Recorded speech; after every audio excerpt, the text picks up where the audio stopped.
मुझे सऊदी में एक शेख ने ड्राइवर रख लिया। वह जहाँ भी जाता मुझे हमेशा अपने साथ ही लेकर जाता। लेकिन मुझे हैरत इस बात की होती कि वह रोजाना एक सुनसान घर में जाता और मुझे वहाँ बाहर 2 घंटे के लिए खड़ा रहने को बोलता। लेकिन उसके जाने के कुछ देर के बाद ही अंदर से लड़कियों की चीखों की आवाज़ आना शुरू हो जाती।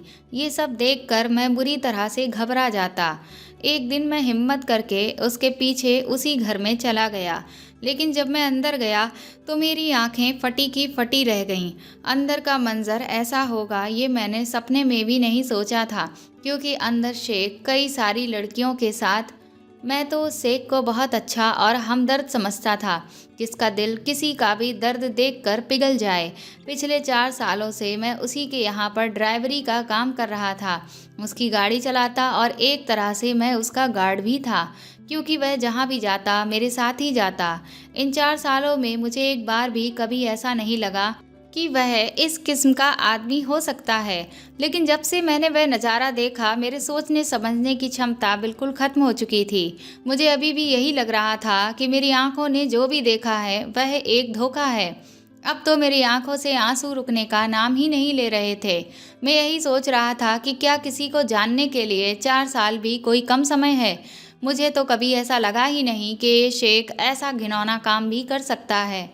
मैं अब तक उसकी बहुत इज्जत करता था, लेकिन अब तो मुझे खुद पर बहुत अफसोस हो रहा था। मेरे दिल ने जैसे ही मुझसे कहा कि अब मुझे यह नौकरी छोड़ देनी चाहिए, तभी मुझे अपना पुराना अतीत याद आने लगा कि जब मैं इस देश में आया था तो मेरी क्या हालत हो गई थी। उस वक्त मेरे साथ बहुत बड़ा धोखा हुआ था। मेरे अपने ही दोस्त ने मेरा साथ धोखा किया। मेरे जिस दोस्त ने मुझे इस देश में बुलाया कि वह मुझे काम दिलवाएगा, वही मेरे सारे पैसे लेकर भाग गया। एक अनजान देश में बिना पैसों के आपकी क्या हालत होती है, ये कल्पना करना भी नामुमकिन है। उस मुसीबत के वक्त में इसी शेख ने मुझे नौकरी दी थी और मैं पिछले 4 साल से उसी के यहाँ पर काम कर रहा था। वह सऊदी का शेख जिससे भी बात करता बड़े ही प्यार से करता, इसीलिए कोई भी उसे देखकर ये अंदाज़ा नहीं लगा सकता था कि वह ऐसा काम कर सकता है। कहते हैं कि जब आप कश्मकश में हों तो आपके अंदर से 2 आवाज़ें आती हैं। अब मेरी दूसरी आवाज़ मुझे ये कह रही थी कि मुझे उसके काम से क्या लेना देना। मैं तो अपनी मेहनत कर रहा हूँ और उसी की सैलरी लेता हूँ। फिर मुझे इससे क्या मतलब कि वह क्या करता है और क्या नहीं। मुझे चुपचाप अपनी आंखों पर पर्दा डाल लेना चाहिए और मैंने जो कुछ सुना उसे अनसुना कर देना चाहिए और अपने मुंह पर ताला लगा लेना चाहिए। क्योंकि अगर मैंने दूसरे के हक के लिए आवाज़ उठाई तो मैं खुद बेरोजगार हो जाऊंगा। फिर मेरे बच्चों की ज़रूरतें कौन पूरी करेगा। जब मैं अपने देश में था तब मेरे ऊपर जो भी कर्जा हो चुका था उसे अभी तक मैं आधा ही चुका पाया हूँ। अभी तो मुझे बाकी का आधा कर्ज भी अपना चुकाना है।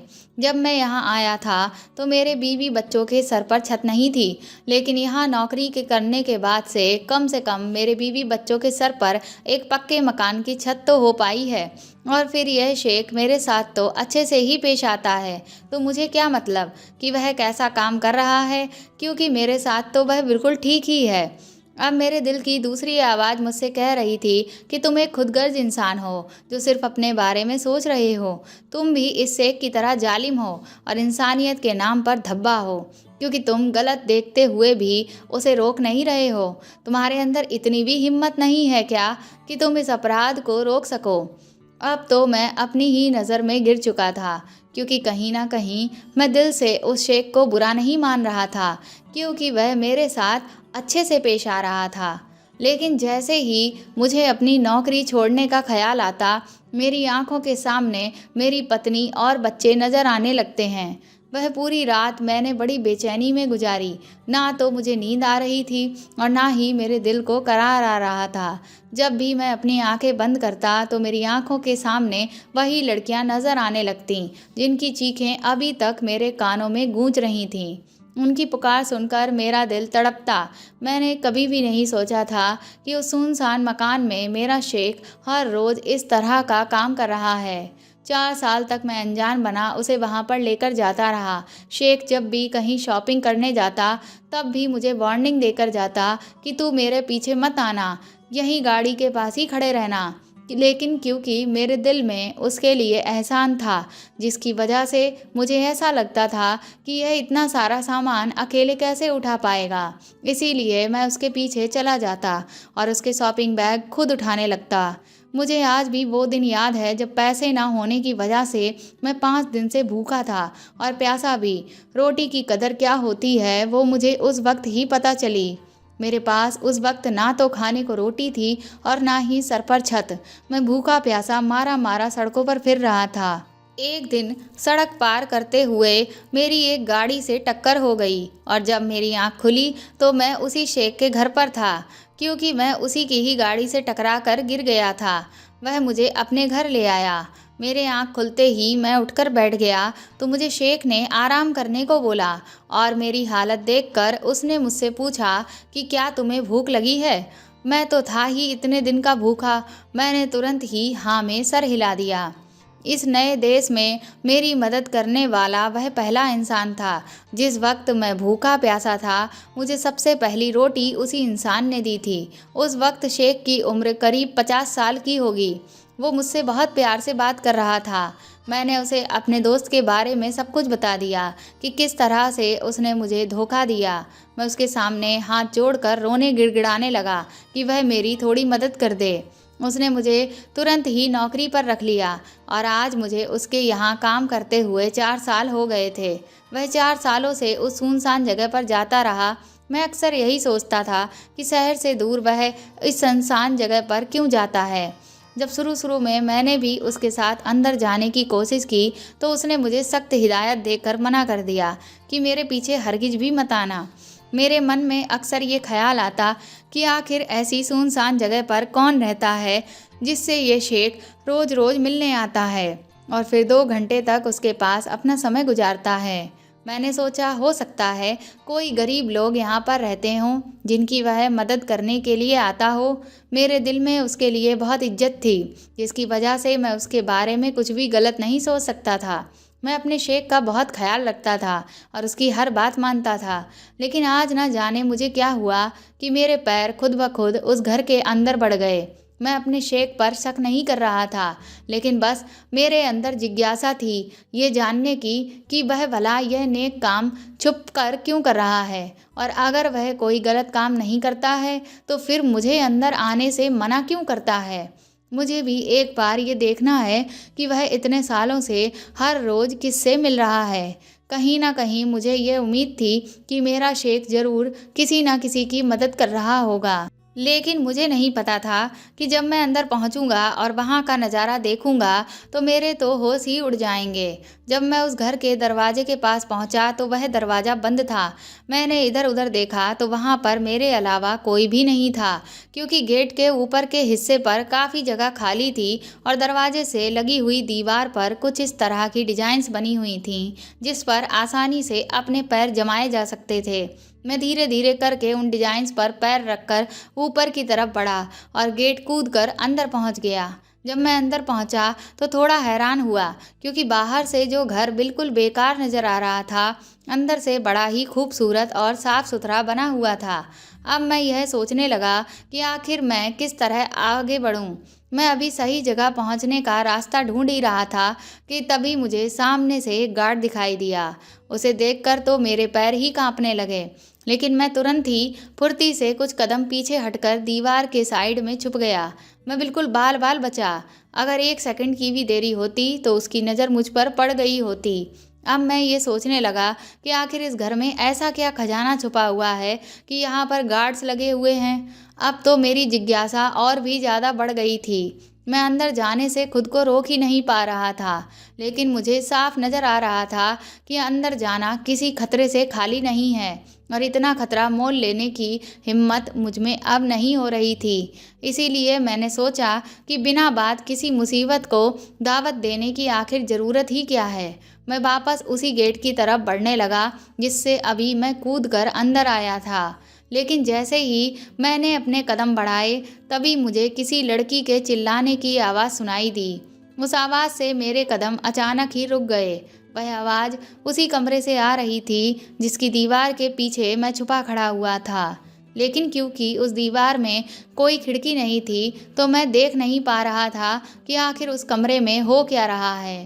तभी मैंने जब अपनी नज़र दौड़ाई तो मुझे दीवार के ऊपर एक छोटा सा रोशनदान दिखाई दिया।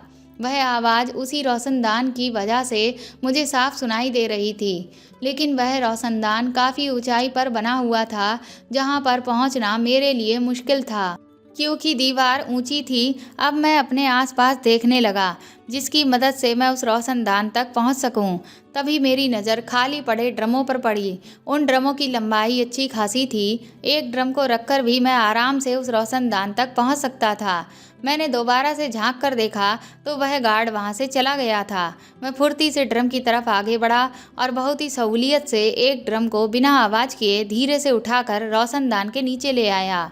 उसके ऊपर चढ़कर अब मैं रोशनदान के अंदर देखने की कोशिश करने लगा। तभी मुझे अंदर कई सारी लड़कियां नजर आईं, जिनमें कुछ लड़कियां 13-14 साल के आसपास थीं तो कुछ तो उनसे भी बहुत छोटी थीं। वह छोटी छोटी बच्चियां बुरी तरह से बिलक बिलक कर रो रही थीं। अभी मैं ये सब देख ही रहा था कि तभी मेरे शेख की आवाज़ अचानक से मेरे कान में पड़ी।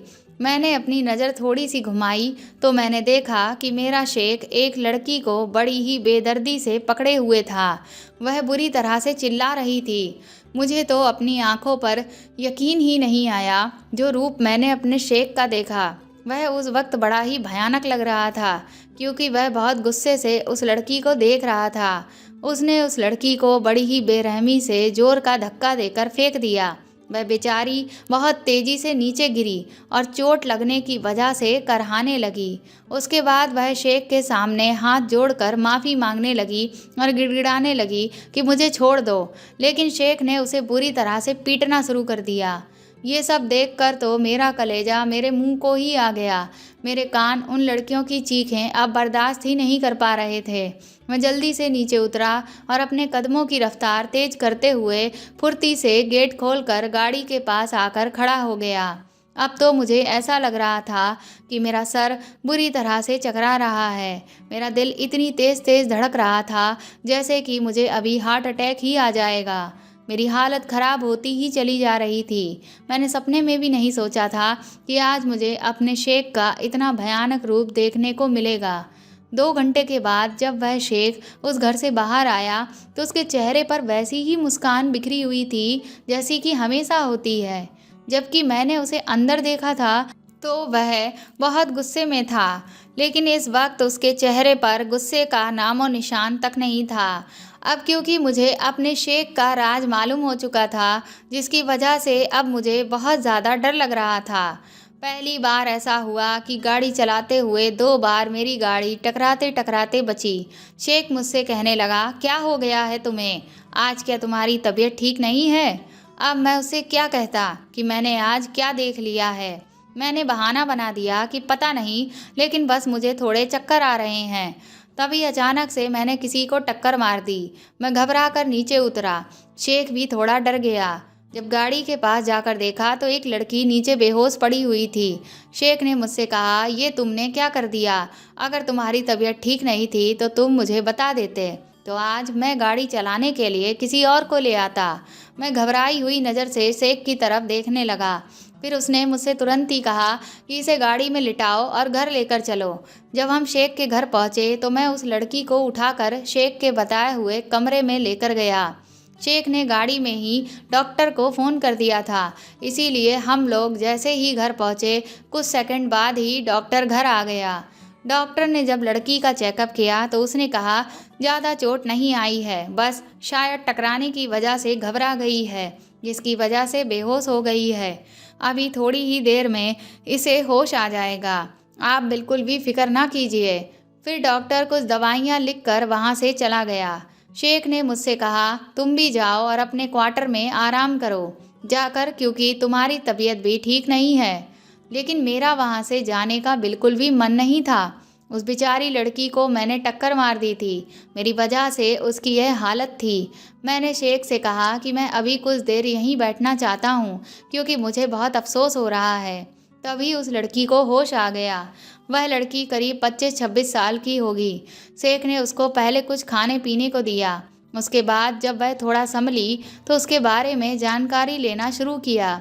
वह लड़की बोली कि वह इस दुनिया में अकेली है। इतने सालों से वह एक अनाथ आश्रम में रह रही थी, लेकिन कुछ हफ्तों पहले वहां पर शॉर्ट सर्किट होने की वजह से उस अनाथ आश्रम में आग लग गई, जिसकी वजह से बहुत सारे अनाथ बच्चे जिंदा ही जल गए। लेकिन क्योंकि उस वक्त वह किसी काम से बाहर गई हुई थी, इसलिए वह आज जिंदा है। लेकिन अब क्योंकि वह पूरी तरह से बेसहारा हो गई थी, इसलिए वह सड़कों पर यहाँ वहाँ भटक रही थी। उसकी ये बात सुनकर शेख के चेहरे पर एक अजीब सी मुस्कान आ गई। न जाने क्यों उस मुस्कान को देखकर मेरे अंदर खौफ जाग गया। क्योंकि मैं शेख की सच्चाई जान चुका था, तो अब मुझे ऐसा लगा कि कहीं यह इस लड़की को भी अपना शिकार तो नहीं बनाना चाहता। शेख ने उस लड़की से कहा, तुम आराम करो और बिल्कुल भी फिक्र मत करो, अब तुम महफूज जगह पर हो। उसके बाद शेख ने मुझसे कहा कि अब तुम भी जाकर अपने क्वार्टर में आराम करो। मैं जब अपने बिस्तर पर लेटा तो मेरा दिल बुरी तरह से घबरा रहा था। मैं भगवान से प्रार्थना कर रहा था कि कम से कम उस बेचारी अनाथ लड़की को तो इस शेख के चुंगल से बचा ले। फिर मैंने सोचा कि क्यों ना मैं ही उस लड़की के पास चुपके से जाकर उसे कह दूं कि वह जल्द से जल्द यहाँ से निकल जाए, वरना वह बहुत बड़ी मुसीबत में फंस सकती है। शाम होते ही मैं उस लड़की के कमरे की ओर दाखिल हुआ, लेकिन मैंने देखा कि उस लड़की को एक गार्ड अपने कंधे पर डालकर कहीं लेकर जा रहा था। वह लड़की पूरी तरह से बेहोश थी। अब तो मेरे हाथ पैर ही फूल गए, क्योंकि अब बात मेरे हाथ से निकल चुकी थी। मैं चाहकर भी उस बेचारी को बचा नहीं सकता था। मुझे तो समझ ही नहीं आ रहा था कि मैं कैसे दलदल में फंसता ही चला जा रहा हूँ। न चाहते हुए भी मैं एक घोर पाप का हिस्सा बनता चला जा रहा था। लेकिन मुझे इस बात का अभी अंदाज़ा भी नहीं था कि अभी तो जो कुछ हो रहा है वह कुछ भी नहीं है। कल जो होने वाला है उससे तो मेरी रूह ही बाहर निकल आएगी। अगले दिन शेख ने मुझे बुलाया और मुझसे कहा, आओ यहाँ ज़मीन पर मेरे सामने बैठो। मैं कुछ समझ नहीं पाया, लेकिन चुपचाप उसके कहे अनुसार मैं वहीं बैठ गया। तभी उसने अपना फ़ोन निकाला और मुझे एक वीडियो दिखाने लगा। उस वीडियो में अपने आप को देखकर तो मेरे पैरों तले ज़मीन ही निकल गई। कल जो कुछ भी मैंने उस सुनसान घर में किया और देखा, वह सब उस वीडियो में चल रहा था। मेरी तो अब हालत ही ख़राब हो गई। मैं अपनी नज़र भी नहीं उठा पा रहा था। मैंने सोचा भी नहीं था कि वहाँ पर किसी ने मुझे देख लिया है और मेरा वीडियो बना लिया है, जो मेरी हर हरकत उस फ़ोन में कैद कर रहा था। शेख ने वह वीडियो बंद किया और मुझसे बोला, जब मैंने तुम्हें मना किया था कि मेरे पीछे पीछे उस घर के अंदर मत आना, तो फिर तुम क्यों आए? तुम्हें यह जानने का बहुत शौक था ना कि वहाँ पर मैं क्या करने जाता हूँ? तो लो, अब तुम्हें मिल गई तसल्ली, मिल गया तुम्हें सुकून। मैं उसके सामने सर झुकाए बैठा रहा। मैंने हाथ जोड़ते हुए उससे कहा, मालिक, मुझसे बहुत बड़ी गलती हो गई है, आप मुझे माफ़ कर दें। तो वह मुझसे कहने लगा, मैं किसी को भी माफ़ नहीं करता, क्योंकि अब तुम मेरा राज जान चुके हो, इसलिए अब मैं तुम्हें छोड़ नहीं सकता। अब शेख मेरे साथ क्या करने वाला था, यह सोचकर मुझे बहुत बेचैनी होने लगी थी। शेख मुझसे बोला, अब तक क्योंकि तुम मेरे इस काम से अनजान थे, इसीलिए मैंने तुमसे यह काम नहीं करवाया जो अब तक मैं अपने दूसरे नौकरों से करवाता रहता था। लेकिन अब आज से तुम भी मेरे इशारों पर ही चलोगे, और अगर तुमने ऐसा नहीं किया तो फिर मैं तुम्हें मरवा दूंगा। ये बात सुनकर तो मेरा चेहरा पीला पड़ गया। मैं उसके सामने हाथ जोड़ने लगा। मैंने कहा, मुझे माफ़ कर दो, लेकिन मैं ऐसा कोई भी काम नहीं कर सकता, क्योंकि यह जुल्म है और मैं किसी पर भी जुल्म कभी भी नहीं कर सकता। मैंने जैसे ही शेख की बात मानने से इनकार किया, उसने तुरंत ही अपने बाकी गार्डों को यह हुक्म दिया कि वह मुझे कैद खाने में ले जाकर डाल दें। उस कैद खाने में ले जाकर उन लोगों ने मुझे बहुत मारा, इतना कि मेरी जान हलक तक आ गई थी। लेकिन वह जो पाप मुझसे करवाना चाहते थे, मैं वह किसी भी कीमत पर नहीं करना चाहता था। मेरा शरीर बुरी तरह से जख्मी हो गया था। उन्होंने उस पूरे दिन मुझे कुछ भी खाने को नहीं दिया।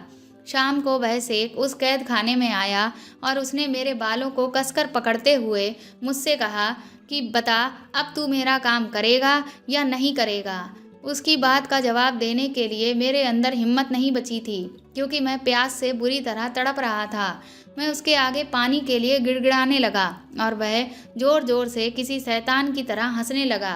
वह मुझसे बोला, जब तक तू मेरा काम करने के लिए राजी नहीं होगा, तुझे ना तो पीने के लिए पानी और ना खाने को खाना मिलेगा। लेकिन अगर अभी के अभी तू राजी हो जाता है तो तुझे दोनों ही चीज़ें मिल जाएंगी। शायद मैं अपनी भूख प्यास से तड़प कर उस काम के लिए हाँ कर भी देता, लेकिन तभी मेरी आंखों के सामने उन बच्चियों का मासूम चेहरा आने लगा, जिसे याद कर मैंने फिर से इनकार में अपना सर हिला दिया। मेरा इनकार देखते ही शेख बुरी तरह से बौखला गया और तुरंत ही कैद खाने से बाहर चला गया। मुझे लगा शायद अब वह हार मान चुका है, लेकिन ये मेरी गलत फहमी थी। थोड़ी ही देर के बाद वह फिर से वापस लौटा और दहाड़ता हुआ मुझसे बोला, ये देख। मैंने जैसे ही अपना चेहरा ऊपर उठाया तो उसके फ़ोन में मेरे बीवी बच्चों की तस्वीर पड़ी हुई थी। वह बोला, यही है ना तेरे बीवी बच्चे? अब अगर तूने एक बार और इनकार किया तो तेरी जान जाने से पहले तेरे बीवी बच्चे अपनी जान से हाथ धो बैठेंगे और बेवजह मौत के घाट उतार दिए जाएंगे। मैं तो यकीन ही नहीं कर पा रहा था कि शेख को मैं जितना गिरा हुआ इंसान समझ रहा था, वह उससे भी कई गुना ज़्यादा गिरा हुआ है। अब मैं समझ चुका था कि शेख बहुत ही ज़्यादा पावरफुल इंसान है, क्योंकि वह दूसरे देश में रहते हुए भी मेरे बीवी बच्चों तक पहुंच चुका था और वह उन्हें कभी भी नुकसान पहुंचा सकता था। अब क्योंकि बात मेरे परिवार पर आ चुकी थी, इसलिए मैं टूट कर मजबूर हो गया और उसका काम करने के लिए तैयार हो गया। मैं रो रो कर उसके सामने भीख मांगने लगा कि मैं तुम्हारा हर काम करूंगा, लेकिन बस मेरे परिवार को छोड़ दो। मेरे परिवार को कोई भी नुकसान मत पहुंचाना। इस सब में उनकी कोई भी गलती नहीं है। अब मैं अपने आप को बुरी तरह से कोसने लगा कि उस दिन मैंने उस घर में अंदर जाने का फैसला आखिर लिया ही क्यों, क्योंकि इस सब को रोकने के लिए तो मैं वैसे भी कुछ नहीं कर पा रहा हूँ, बल्कि अब खुद ही उस गुनाह का हिस्सा बनने जा रहा हूँ। मेरे हामी भरते ही शेख ने मुझे भरपेट खाना खिलाया और पीने को पानी भी दिया, लेकिन वह खाना बड़ी ही मुश्किल से मेरे गले से नीचे उतर रहा था। भगवान इतना बेबस किसी भी इंसान को ना करे। अगले दिन सुबह होते ही शेख ने मुझे नहा धोकर तैयार होने को कहा। मेरा शरीर अब भी दर्द से टूट रहा था।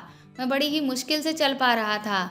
जैसे तैसे मैं शेख के सामने तैयार होकर पहुंचा तो वह मुझसे कहने लगा, अगर तुम पहले ही मेरी बात मान जाते तो बिना बात इतनी मार क्यों खाते।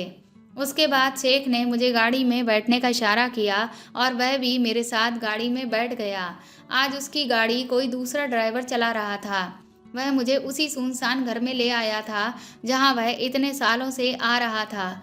घर में दाखिल होते ही वह मुझे उस कमरे में लेकर गया जहां वह लड़कियां बंद थीं। मेरे अंदर पहुंचते ही वह बच्चियां डर के मारे एक दूसरे से चिपक गईं। उनकी आंखों में अपने लिए खौफ देखकर मुझे खुद से घिन आने लगी, क्योंकि मैं समझ गया अब वह मुझे भी एक पापी की नज़र से देख रही हैं जो कि उन पर जुल्म करने के लिए आया है।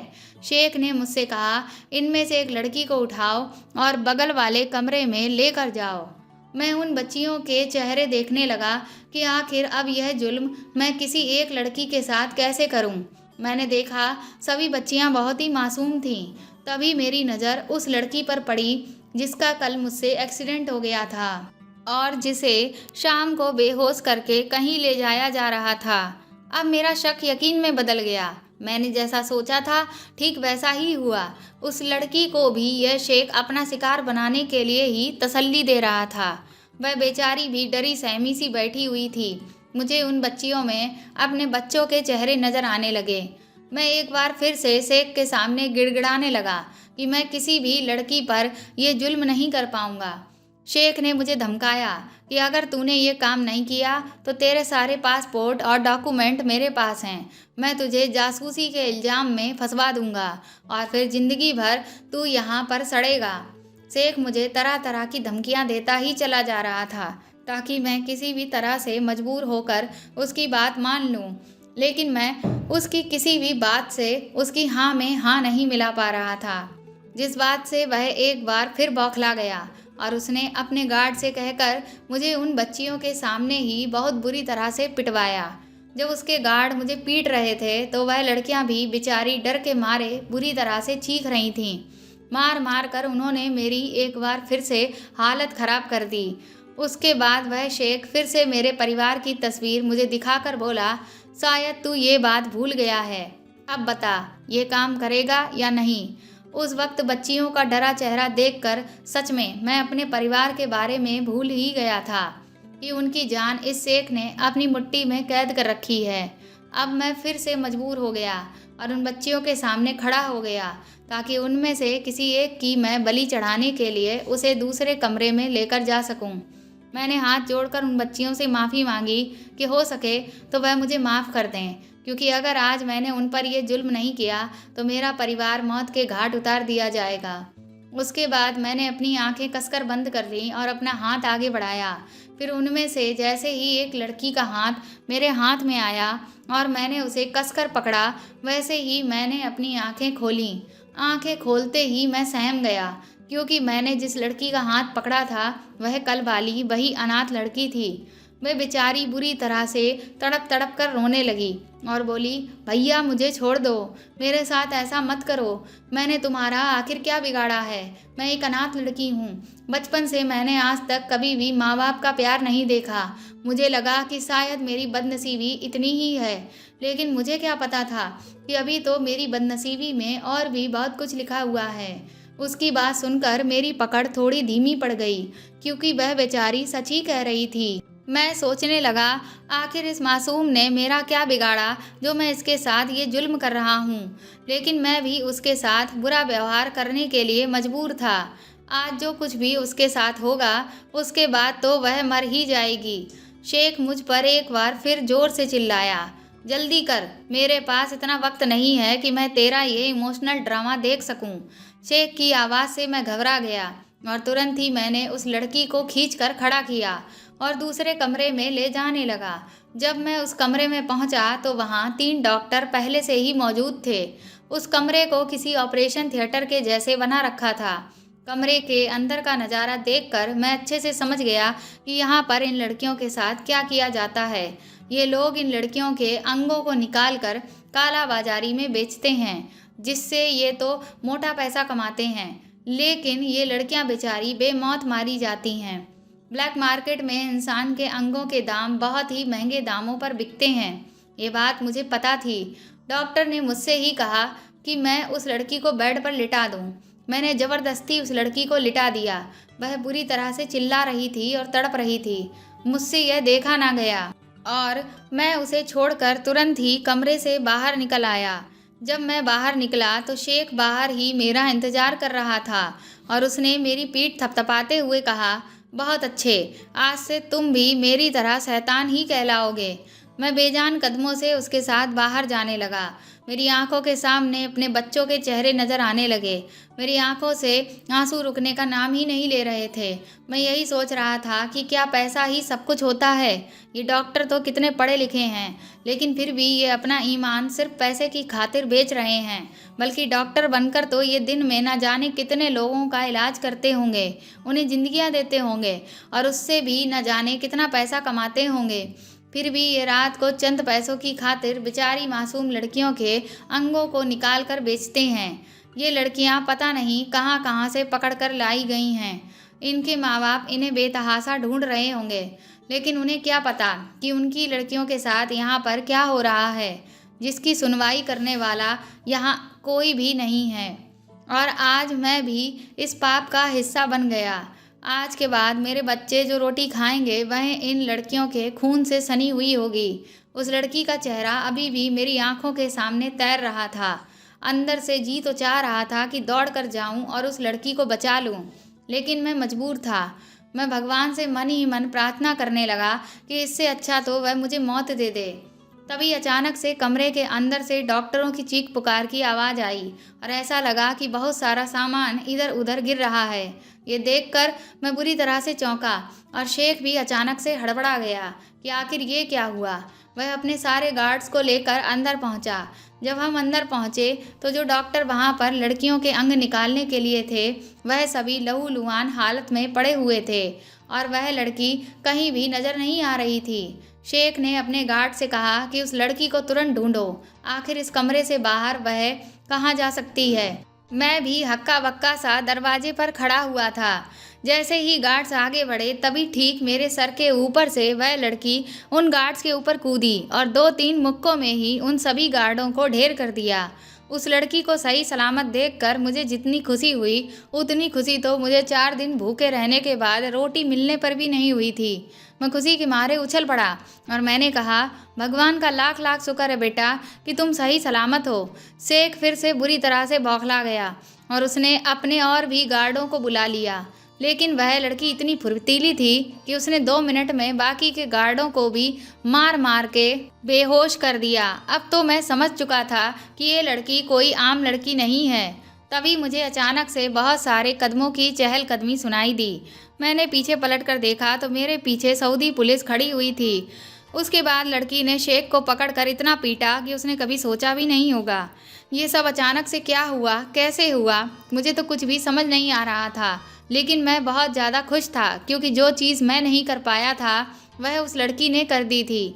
सऊदी पुलिस ने वहाँ पर कैद सारी लड़कियों को छुड़ा लिया और उनको अपने साथ लेकर चली गई ताकि उन्हें सही सलामत उनके घर पहुँचाया जा सके और शेख को भी गिरफ्तार कर लिया गया। उसके बाद मुझे लगा कि अब मुझे भी सऊदी पुलिस गिरफ्तार कर लेगी। जैसे ही उन्होंने मुझे हथकड़ी पहनाना शुरू किया तभी उस लड़की ने उन पुलिस वालों को रोक दिया। उसके बाद वह मेरे पास आई और मुझसे बोली, मैं जानती हूँ कि तुम बेगुनाह हो, इसलिए तुम सिर्फ मेरे साथ पुलिस स्टेशन चलो। वहाँ पर जो कुछ अब तक तुमने देखा है उस सब के बारे में विस्तार से बताओ और जब तुम्हें कोर्ट में बुलाया जाए तो तुम वहाँ जाकर गवाही दे देना, जिससे हमारी बहुत बड़ी मदद हो जाएगी। मैंने उस लड़की के आगे हाथ जोड़ते हुए धन्यवाद कहा और उससे पूछा कि क्या मैं जान सकता हूँ कि वह कौन है। उसने बताया वह सऊदी पुलिस डिपार्टमेंट में सीनियर इंस्पेक्टर है।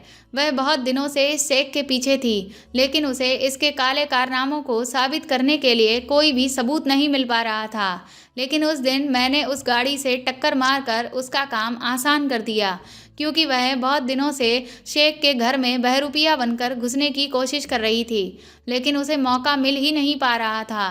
पर मेरे टक्कर मारने की वजह से उस दिन उसे वह मौका मिल गया, जिसकी वजह से आज सभी मासूम लड़कियों को बचाया जा सका और शेख के काले कारनामों को रोका जा सका।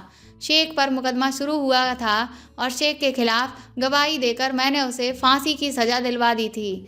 उसके बुरे कर्मों का फल उसे अब मिल चुका था और मुझे भी अपने दिल में बहुत बड़ा सुकून था कि मैं एक बहुत बड़े पाप का हिस्सा बनने से बच गया था। सऊदी सरकार ने मुझे इतने बड़े गिरोह को पकड़वाने में मदद करने और गवाही देने के बदले में बहुत बड़ा इनाम दिया और वह जो सीनियर इंस्पेक्टर थी उन्होंने मुझे अपने ड्राइवर की नौकरी पर रख लिया। अब तो मैं अपने भगवान पर और भी ज़्यादा भरोसा करने लगा था। इंसान पैसे के लालच में इतना अंधा हो जाता है कि वह ये भूल जाता है कि एक दिन उसे भी मरकर भगवान के पास ही जाना है। उसके कर्मों का भी कहीं ना कहीं हिसाब हो रहा है, जिसकी सज़ा उसे मिलकर ही रहेगी।